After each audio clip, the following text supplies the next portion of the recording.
Presiden Prabowo kan tidak pernah meminta kasus ini untuk dihentikan dan juga tidak pernah meminta kasus ini untuk dilanjutkan. Jadi memang posisi yang aman bagi Presiden Prabowo memang seperti itu.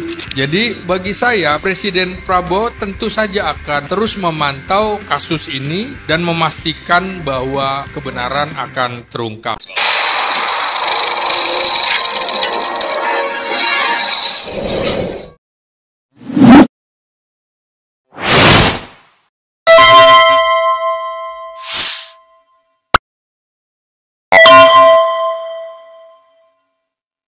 Assalamualaikum warahmatullahi wabarakatuh. Waalaikumsalam. Salam sejahtera untuk kita semua, termasuk teman-teman di tanah air dan juga di segala penjuru dunia. Tentu saja saya akan menganalisisnya dari kajian ilmu politik, bukan dari sisi hukum. Nah, teman-teman, kalau dari sisi jurnalis atau ilmu tentang komunikasi, maka ada teori name news, nama membuat berita.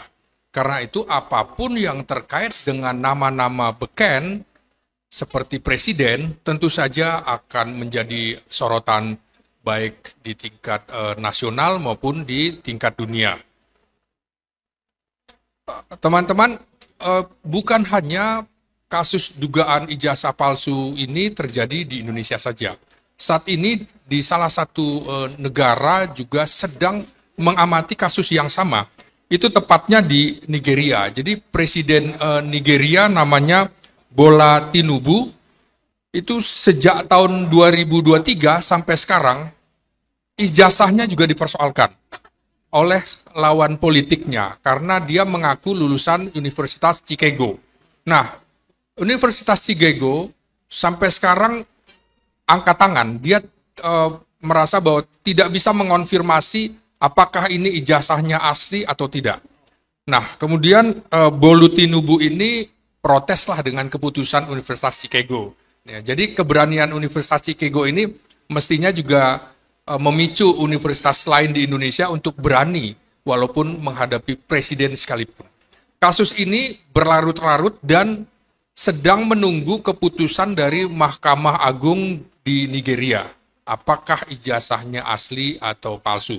Dan ini memang ditemukan pada saat ijazahnya diajukan ke Komisi Pemilihan Umum di Nigeria pada saat menjelang Pilpres. Nah, jadi ini pelajaran juga bagi kita semua. KPU itu jangan hanya melihat dari legalisasi ijazah yang dilegalisasi oleh perguruan tinggi tanpa melihat bukti aslinya. Nah, teman-teman, dari sisi ilmu politik tentu saja ada beberapa teori yang bisa digunakan untuk membahas kasus dugaan ijazah palsu yang terkait dengan mantan Presiden Jokowi. Pertama, teori legitimasi. Nah, dari teori legitimasi ini tentu saja membahas kekuasaan politik yang digunakan dan untuk dipertahankan. Dalam kasus Jokowi ini, mungkin dia bisa menggunakan kekuasaan atau sisa-sisa kekuasaannya untuk mempengaruhi proses penyelidikan atau untuk menutupi sebuah kebenaran. Jadi kalau kita lihat, apakah kepolisian masih terkait dengan relasi kuasa dengan Presiden Jokowi atau tidak?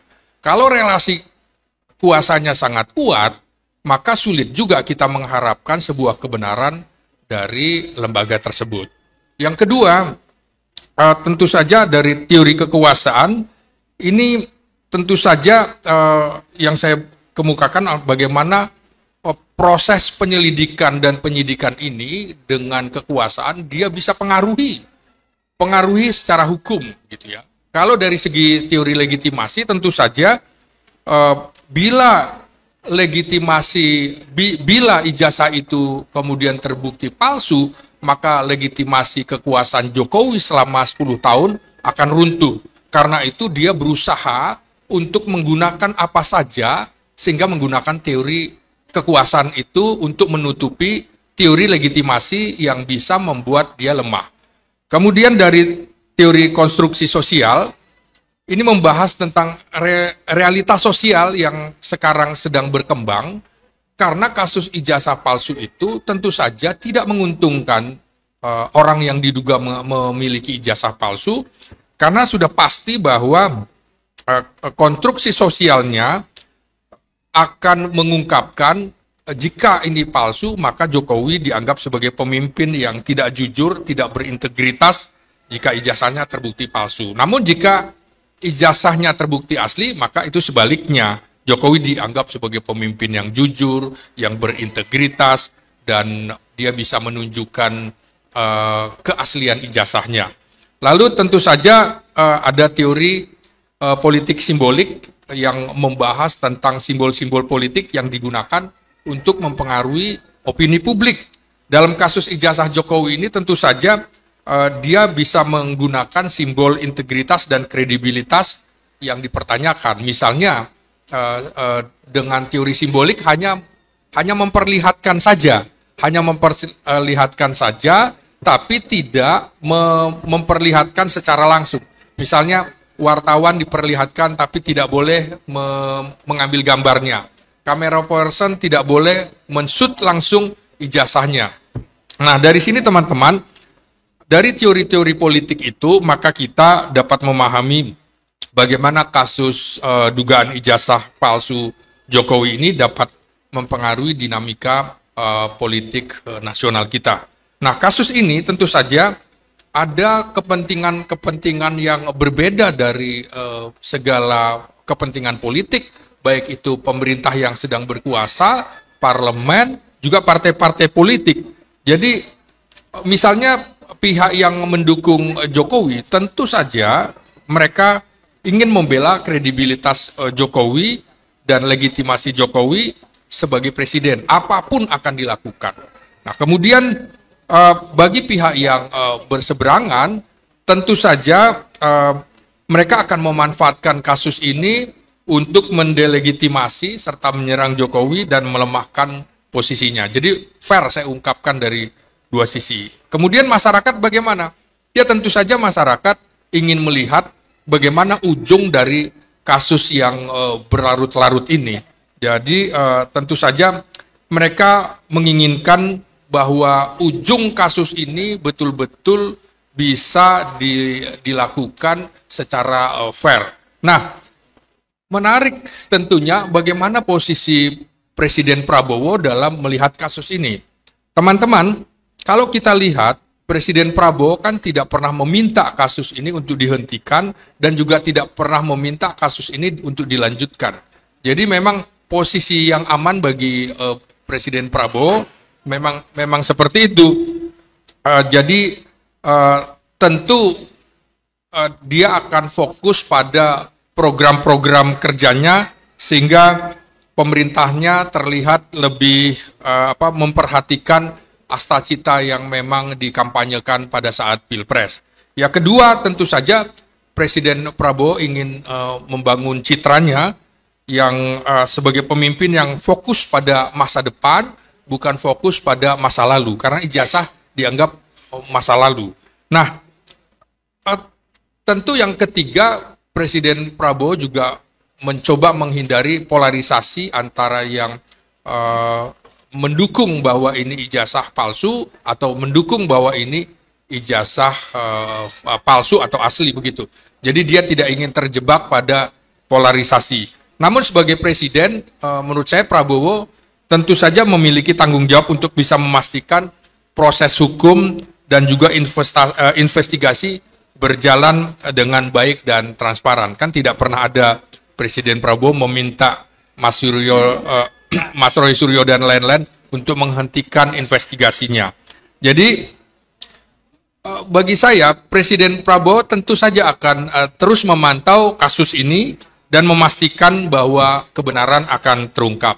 Nah, yang menarik teman-teman, mengapa PDIP dianggap sebagai pihak yang tidak terlalu banyak berkomentar dalam kasus ini, bahkan juga nyaris tidak bereaksi dalam kasus ini secara terbuka, karena tentu saja berbagai alasan. Kemarin yang menarik adalah Bambang Bitor Suryadi sebagai kader PDIP sudah mengemukakan itu. Namun Ketua Umum PDIP Megawati juga sebenarnya mengutamakan bahwa apa sih susahnya, tinggal tunjukkan saja langsung selesai ini perkara. Tapi tentu saja pernyataan Bambang Bitor Suryadi ini mengagetkan kita semua, atau barangkali tidak mengagetkan karena banyak juga yang menggunakan ijazah bodong ini dan mungkin versi Universitas Pasar Pramuka ini.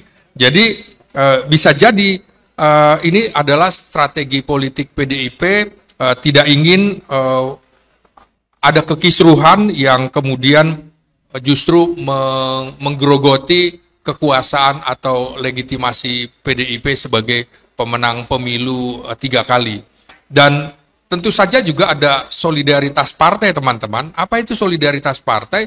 Karena begitu banyak partai politik yang mendukung Jokowi menjadi presiden sejak 2014 dan 2019, sehingga kalau mereka ribut, khawatir juga bahwa dia harus bertanggung jawab. Kan lo juga harus bertanggung jawab karena mengusung Jokowi dengan ijazah yang diduga palsu itu. Jadi ada solidaritas partai juga yang mungkin ditunjukkan oleh partai-partai sehingga tidak tampil di dalam diskusi-diskusi termasuk di parlemen tidak dibicarakan. Nah, yang terakhir tentu saja kekhawatiran tentang dampak ke PDIP. Mungkin khawatir jika reaksinya terlalu kuat atau terbuka justru akan memperburuk citra partainya karena Jokowi dulu berasal dari Partai Demokrasi Indonesia Perjuangan. Nah, teman-teman, tentu perlu kita ingat juga PDIP ini kan juga sejak awal ketika membahas tentang bagaimana sesungguhnya ijazah Jokowi asli atau tidak, dalam beberapa kesempatan diskusi baik di televisi atau di podcast-podcast, nyaris tidak pernah mau hadir. Nah, nyaris tidak pernah mau hadir. Jadi memang sengaja menghindar karena itu tadi. Soal ijazah Jokowi ini juga menjadi ujian nih bagi alma maternya Mas Roy Suryo. Jadi kredibilitas perguruan tinggi nomor 5 tertua di Indonesia, jika terbukti bahwa kasus ini betul-betul ijazahnya palsu, maka otomatis kredibilitas UGM juga akan hancur lebur. Nah, karena itu untuk meningkatkan kepercayaan publik, UGM juga barangkali mencoba menunjukkan bahwa sistem pengelolaan data akademiknya cukup baik begitu ya. Nah, tapi ini kan harus diuji, terutama transparansinya sehingga bisa meningkatkan kepercayaan publik terhadap UGM. Nah, bagaimana jika ijazah Jokowi kemudian terbukti palsu? Nah ini, tentu saja ini akan menimbulkan kerusakan reputasi yang bersangkutan. Jadi tidak ada harganya lagi dia menjadi presiden selama 10 tahun dan tentu saja juga reputasi UGM akan hancur berkeping-keping, Mas Rosuryo. Kemudian tentang sistem pengelolaan data juga gitu. Jika keaslian, jika kemudian ternyata dokumen yang dibawa oleh Jokowi palsu, maka kemudian mestinya UGM bisa mengambil tindakan yang seperti diharapkan para alumni yang sekarang sedang bergerak untuk mengatakan apa adanya dan untuk mencegah agar tidak terjadi lagi kasus serupa begitu. Kemudian teman-teman, dalam analisis politiknya tentu saja legitimasi kepemimpinan itu sangat diperlukan sekali baik oleh presiden maupun mantan presiden karena peninggalannya tentu akan terus dikenang dan legitimasi kepemimpinan Jokowi ini dengan tuduhan ijazah palsu tentu saja kepemimpinan Jokowi dan kebijakan yang telah diambil selama menjabat akan hancur berkeping-keping karena bisa dianggap kebijakannya itu menimbulkan problem. Nah, tentu sebuah keputusan tidak bisa lagi dianulir karena sudah terjadi. Nah, polarisasi publiknya juga membahayakan ini kasus. Karena otomatis menghadap-hadapkan para anak bangsa baik yang pro maupun kontra. Sebenarnya ini bisa diselesaikan secara cepat, tidak perlu ada polarisasi yang bisa mengadu domba atau divide et impera antar rakyat kita. Saya menghormati tentunya orang yang memiliki pandangan yang berbeda-beda. Tentu saja persoalan ini juga akan berdampak luar biasa, terutama jangka panjang kasus ini. Citra politik Jokowi dan citra politik Indonesia, saya kira nggak usah khawatir juga kalau citra politik Indonesia jadi buruk kalau ternyata ijazah Jokowi itu bisa dibuktikan bahwa itu ijazah palsu. Justru kalau ini bisa dibuktikan, citra Indonesia justru akan meningkat dalam pengertian Indonesia tidak peduli apakah pemiliknya itu memiliki posisi setingkat presiden atau di bawahnya. Teman-teman, bagaimana dari sisi demokrasi? Nah, begini.